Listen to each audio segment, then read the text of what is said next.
পাহাড়ি পথে ঘুরতে ঘুরতে আজ আমরা পৌঁছে গেছি ঐতিহ্যবাহী এক চা কারখানায়, শ্রীলঙ্কা, যা পূর্বে সিলন নামে পরিচিত ছিল এবং তার চা বিশ্বজুড়ে বিখ্যাত।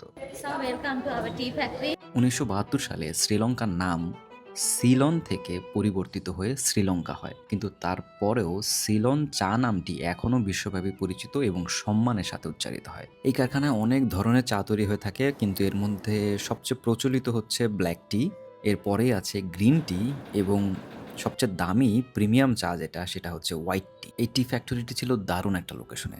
চারপাশের দৃশ্য ছিল অসাধারণ, সামনে ছোট ছোট পাহাড়, সবুজে ঢাকা বিস্তীর্ণ চা বাগান, আর সারা পরিবেশে একটা মিষ্টি চায়ের সুবাস। চা তৈরির প্রত্যেকটা স্টেপ দেখার পরেই এখানে তৈরি করা কিছু চায়ের স্বাদ নিতে গেলাম। বিভিন্ন রকমের চা এক এক রকম স্বাদ এবং এক এক রকম সুবাসের। বিশেষ করে হোয়াইট টি বা সাদা চা যেটা, সেই চাটা টেস্ট করার পরে আমি একদমই মুগ্ধ হয়ে গেলাম। তবে আমার কাছে সবচেয়ে বেশি ভালো লাগলো হচ্ছে সাওয়ার সোপ, এবং আমি শেষমেশ এই লোভ সামলাতে না পেরে কয়েক প্যাকেট কিনেও নিলাম। সো ওভারঅল আমার পুরো এক্সপেরিয়েন্সটা দারুণ ছিল। চা কীভাবে তৈরি হয় সেটার প্রতিটা স্টেপ কাছ থেকে দেখা এবং বিভিন্ন ধরনের চায়ের স্বাদ নিয়ে আমি আসলেই মুগ্ধ। আপনাদের যদি কখনো সুযোগ হয়, আমি অবশ্যই রিকমেন্ড করব শ্রীলঙ্কার এই চা বাগান আর কারখানাগুলো ঘুরে দেখার জন্য।